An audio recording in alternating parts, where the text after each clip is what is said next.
At 24, my life is a maelstrom of familial discord, a tempest that brewed a couple of years back. It all started with Jake, a college acquaintance who swiftly became my significant other. Our connection was immediate. He was kind, thoughtful, and we shared a myriad of interests. Initially, our romance flourished. I was utterly smitten, convinced he was my destined spouse. After roughly a year, the natural progression was to introduce him to my kin. My family, you see, leans towards the traditional, hailing from a rather conservative background. Their views on courtship and matrimony are decidedly rigid. Jake's introduction was met with muted disapproval. No overt rudeness, mind you, but an unmistakable undercurrent of skepticism. Their silent judgment, a look that questioned, "Are you truly certain about this man?" I dismissed it, certain their reservations would eventually dissipate. Curiously, while my parents remained lukewarm, my sisters embraced him. Grace, 22, and young Emma, 11, both took to him splendidly. This pleased me, as sibling approval, even if not parental, still held weight. Grace, especially, seemed to relish his company. We even joked about her pilfering my beau. Emma's affection was equally evident, but as a child, it felt innocuous. Jake and I maintained separate residences, a cultural imperative until marriage. Our careers were in different cities, limiting our encounters. Yet I believed our bond was unyielding. My trust in him was absolute. Why wouldn't it be? He was my partner, and he resonated with those closest to me. What could possibly go awry? 3 months after his family debut, the narrative shifted. During a weekend visit to his place, our day unfolded routinely. A meal, a film, the usual. As he showered, his phone vibrated. I'm not one to pry. I genuinely believe trust negates the need for such intrusions. Yet, an inexplicable unease settled upon me that day. The persistent buzzing drew me in. Perhaps a premonition or mere curiosity. Unlocking it, I found a message from Grace. Initially, I dismissed it. She was my sister, after all. But upon opening the conversation, my heart seized. The exchanges were anything but innocuous. They were brazenly flirtatious, suggestive of an intimate rendezvous. Disbelief washed over me, my sister and my beloved. I scrolled upward and the revelations worsened. Months of clandestine messages, private jokes I was excluded from, and even plans for secret meetings. Nausea overwhelmed me. How long had this deception been ongoing? My most trusted confidant and my own sister. Trembling, I captured screenshots, my thoughts a chaotic jumble, yet the need for evidence was paramount. I sent the images to myself, then fled his apartment without a word. No waiting for him to emerge, no chance for explanation or fabrication. I simply bolted. Upon reaching my dwelling, his calls and texts bombarded my phone. He must have deduced my abrupt departure signified trouble. I ignored every single one, the mere sight of his name inciting a primal scream within me. Eventually, I disseminated the damning screenshots to our shared friend group chat and blocked him. The ensuing chaos was of no concern. I was done. My tolerance for deceit and perfidy had evaporated. But Grace's betrayal cut deeper. Jake's perfidy was a searing wound, but Grace's was an abyss of pain. She wasn't merely my sister, we were practically conjoined growing up. With our parents largely preoccupied and distant, Grace and I had been each other's anchor. Separated by only 2 years, we had always been steadfast supports, or so I believed. The following dawn, I could bear it no longer. I packed a bag and flew straight home to confront her, unconcerned about the scene I might create. This transcended a mere quarrel. It felt as though my entire existence was crumbling. Entering my parents' home, I found Grace at the kitchen table, casually scrolling on her phone, as if nothing untoward had transpired. I slammed the screenshots onto the table before her. Our mother and father were both present. Grace made no attempt to dissemble. She merely glanced at the messages and shrugged, as if it were trivial. She actually uttered, "Yeah, I did it. So what?" I yearned to shriek. How could she display such indifference? How could she so casually disregard the irreparable damage to our bond? My mother erupted, striking Grace across the face in an act I had never witnessed. My father, equally enraged, bellowed at Grace, commanding her to vacate the premises. He gave her a week's ultimatum, and I believed that was the resolution. I thought the saga was concluded. However, 2 days later, Grace detonated another bombshell. She was pregnant with Jake's child. The news was unfathomable. The situation had spiraled from bad to worse in mere days. My parents, who had been so incensed, abruptly softened. Their anger dissolved in the face of her pregnancy. And just like that, the entire family dynamic shifted. It was as if Grace had been absolved simply by virtue of carrying a baby. My parents began discoursing on their inability to forsake her, their obligation to support her irrespective of her actions. That's when I shattered. I articulated my exact sentiments, how they were enabling her, how utterly twisted this all was. They attempted to quell me, asserting I was overreacting, but I could no longer endure it. I gathered my belongings, declared they were never to contact me again, and departed. The only individual I didn't sever ties with was Emma. She was merely a child, and I couldn't bring myself to cut her off.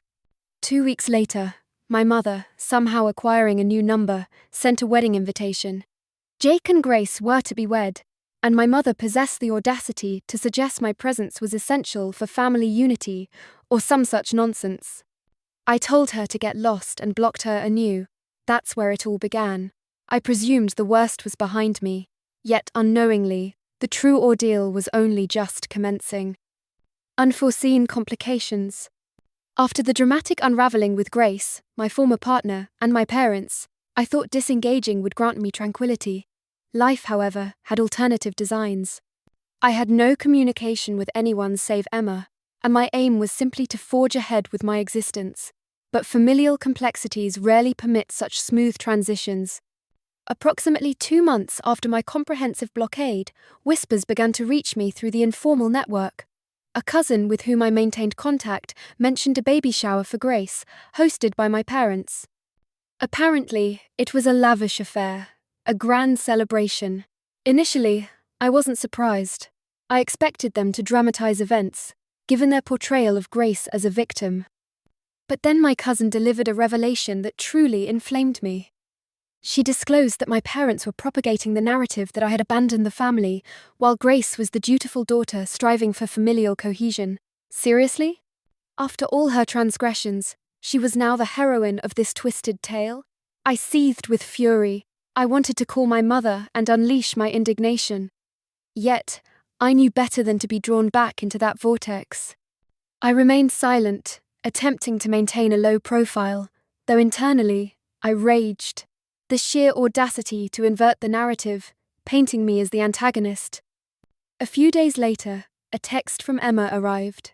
It was a casual update on home affairs, but she inadvertently unveiled another unsettling detail. My mother had apparently been circulating the idea that I needed to marry soon. Not for any genuine reason, but solely to avert gossip about Grace, the younger sibling, marrying and conceiving before me. What? I hadn't spoken to them in months, and their concern now was my public image? It was ludicrous. But such was my mother's mental architecture. Appearances superseded all else. Grace's actions against me were irrelevant. No, the paramount concern was external perception. My deviation from her prescribed timeline was, apparently, a major scandal. Yes, it infuriated me, but more profoundly, it saddened me. It seemed nothing I ever did would suffice for them. Even in my estrangement, they contrived to control the narrative, casting me as the villain. So, time progressed. Grace's wedding transpired. Naturally, I was absent, but my cousin relayed every detail.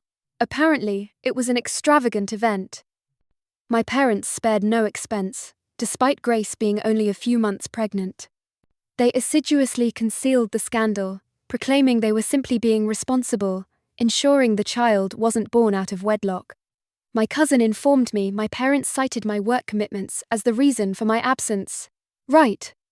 But what truly wounded me wasn't merely their fabrication to mask their mortification. It was their persistent charade of perfection.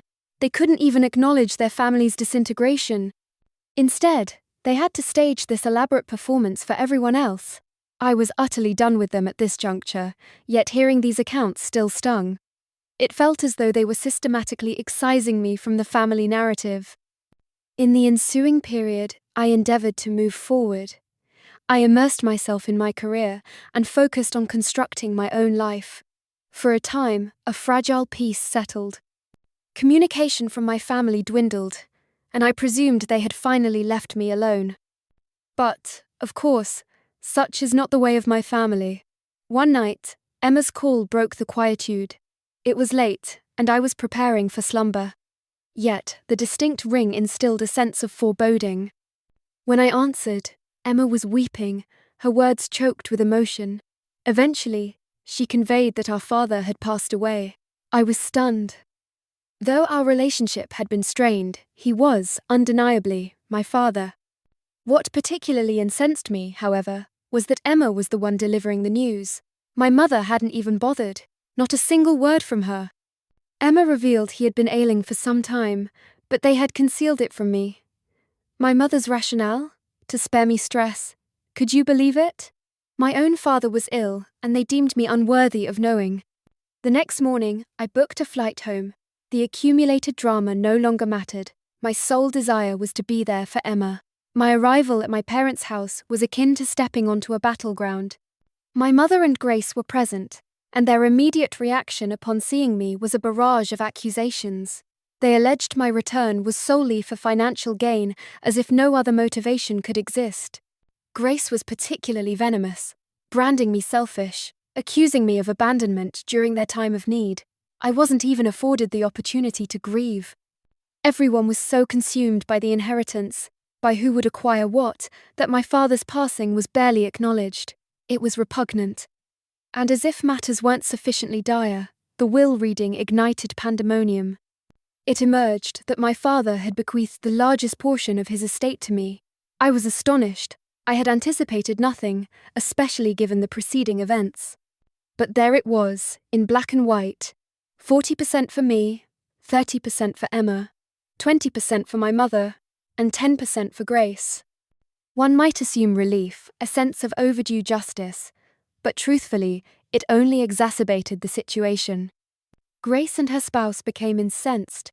They demanded I relinquish my share, asserting I was undeserving, that Grace's child necessitated the funds more urgently. They even threatened legal action.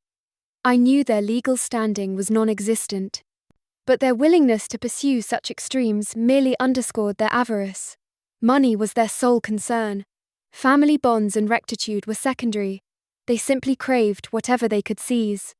I unequivocally stated my refusal to yield any portion, and that's when the hostility escalated. Grace's husband issued veiled threats, insinuating I would rue my decision. I recognized it as bluster, yet it remained unsettling. I was already grappling with my father's death, and now this indignity compounded my burden. It was simply too much. After the will's reading, I retreated to my hotel to gather my thoughts. I replayed every event, the lies, the betrayal, the covetousness. A realization dawned. I would no longer permit them to dominate me. I had spent too long allowing my family to dictate my life. It was time to assert myself. Escalation and retaliation. Following the inheritance dispute, I believed the situation couldn't possibly worsen. They had already branded me a mercenary, and Grace and her husband were attempting to coerce me into surrendering my portion. But I remained resolute. I possessed the legal right to my father's legacy, and honestly, after everything they had subjected me to, capitulation was unthinkable. A couple of days after the will reading, a message arrived from my lawyer. A meeting was scheduled to delve deeper into the estate's intricacies. Frankly, I just wanted it concluded. I was weary of the incessant drama and simply desired to finalize everything so I could reclaim my life. But upon arriving at the lawyer's office, he presented me with an unforeseen item. It turned out my father had penned a letter for me prior to his passing. The lawyer presented it, explaining my father had instructed him to deliver it at the appropriate moment. I sat there for a minute, simply staring at the envelope, unsure if I even wished to open it. My emotions regarding my father were a complex tapestry. Yes, he had granted me the lion's share of his estate, But he had also remained conspicuously silent during the entirety of Grace's perfidy. Anger simmered, yet concurrently, I mourned his loss. It's an intricate sentiment to articulate. Ultimately, I opened the letter. It was concise, merely a few paragraphs, yet its contents resonated deeply.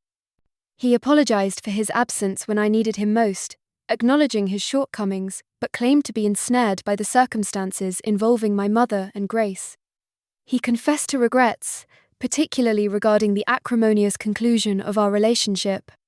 Reading it, I found myself oscillating between tears and fury. A fragment of closure settled within me, yet another part was incensed that he had withheld these sentiments during his lifetime. After perusing the letter, my lawyer and I addressed further estate matters, but my thoughts were elsewhere. I was consumed by how profoundly different things might have been had my father simply spoken up sooner. Had he championed me instead of remaining silent, perhaps we wouldn't be immersed in this quagmire. But it was too late for such reflections. The past was immutable. En route back to the hotel, Emma called, her voice thick with distress. Apparently, Grace had been disseminating rather vicious falsehoods about me throughout the town, claiming I was attempting to usurp the inheritance and alienate the family against her. I wasn't surprised. Grace had always possessed an uncanny ability to manipulate situations, casting herself as the blameless party, but it still stung to hear her propagating such untruths. Upon returning to the hotel, I resolved to detach from the drama and spend time with Emma. I picked her up, and we dined out, discussing everything that had transpired. I endeavored to reassure her that none of this was her fault. She was merely caught in the crossfire, and I detested that she had to endure it. However, the following day, events took a darker turn. I awoke to a deluge of missed calls and texts from unknown numbers. Initially, I dismissed them as spam, but then I began to read the messages. They were all menacing, replete with insults and accusations of tearing the family apart. One even threatened retribution if I didn't capitulate. I had no inkling of their origin, but I strongly suspected Grace's husband was involved. He had already issued threats once, and I wouldn't put such tactics past him. I forwarded everything to my lawyer, preempting any escalation, but honestly, it was becoming genuinely frightening. Dealing with family squabbles is one thing. Confronting threats is an entirely different stratum of anxiety. Later that afternoon, I discovered all 4 of my car tires had been slashed. I was utterly terrified. Who engages in such an act? I knew Grace and her husband were enraged, but this felt excessively extreme. It was as if they were prepared to resort to any measure to achieve their desires. I contacted the police and filed a report, though I held little hope of apprehension. The police were undoubtedly overwhelmed with countless other cases, and I doubted they would swiftly identify the perpetrator. Nevertheless, I refused to be intimidated. I was already enduring enough, and the last thing I needed was to live in constant fear. I spoke with the hotel staff, and they augmented security around the premises, which offered a modicum of comfort, but it was abundantly clear this ordeal was far from over. A few days later, another meeting with the lawyer was scheduled to finalize some estate matters. Grace and her husband were present, and the air in the room was palpably thick with animosity. They uttered scarcely a word to me, but their venomous glares spoke volumes. At the meeting's conclusion, Grace's husband drew me aside, reiterating that I was making a grave error by refusing to surrender my share. He vowed I would regret it and that this was not the end. I didn't even dignify him with a response. I simply walked away. I would not permit him to coerce me into an unwanted action. Yet, deep down, I knew this was merely a pause. Grace and her husband would persist until they achieved their objectives. And I needed to be prepared for whatever lay ahead. That night, I reflected on everything that had transpired since my father's demise. The deceits, the menace, the vandalism. It was utterly draining. I yearned for it to conclude, to move forward with my life and leave this all behind. But I recognized that would remain elusive as long as Grace and her husband lingered. Still, I wouldn't surrender. I had endured too much to yield to their pressure now. They could issue all the threats they desired. I would not recoil. This was my life, my rightful inheritance, and I would contend for what was mine. If they believed they could cow me into submission, they were in for a stark realization. The climax of conflict. The tension did not abate after the last legal consultation. Indeed, it intensified. Grace and her husband became increasingly desperate, and honestly, it began to feel like a plot from a poorly written film. The threats continued. The vile texts from unidentified numbers persisted, and I was mentally depleted. One evening, roughly a week after the tire-slashing incident, I was returning to the hotel after dinner with Emma. She had been staying with me for several days, which was, frankly, a solace. It was reassuring to have an ally amidst this chaos. As we traversed the lobby, I noticed a man standing there, observing us. Initially, I assumed he was merely a casual passerby awaiting someone, but as we walked past, he shadowed us. I tried to remain composed, but the entire situation had already frayed my nerves. We entered the elevator, and as the doors closed, I turned to Emma. "Did you see that man?" I inquired. She nodded, her expression mirroring my anxiety. Yes, he was staring at us.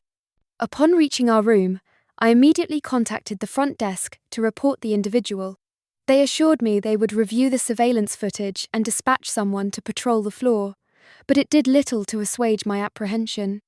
This entire ordeal was becoming far too intimate for comfort. I couldn't dislodge the suspicion that Grace's husband was orchestrating this somehow. Who else would go to such lengths merely to intimidate me? That night, sleep was elusive.